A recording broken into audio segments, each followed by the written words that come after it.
Hi everyone, today we will be learning how we can convert PDF to Excel using Pixoate.com. So the process is fairly simple. Go to Pixoate.com, PDF to Excel.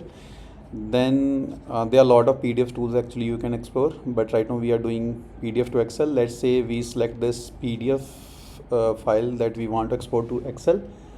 So it has done. So it has converted that to, so you can see all that stuff, the format from bill to home, amount, so everything is there.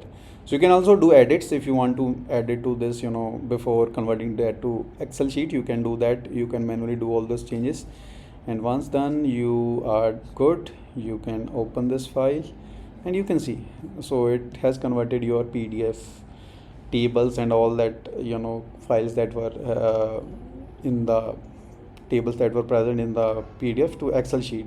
So that is, we hope you like this tool, and for more there are a lot of tools actually. You can go with the PDF editor is there. You can split PDF, organize the PDF pages, watermark, sign the PDF according to your needs, so extract images from the PDF. So there are a lot of stuff you can try or do with this PDF tools from Pixoate.com. We hope you like this tutorial. Thanks for watching.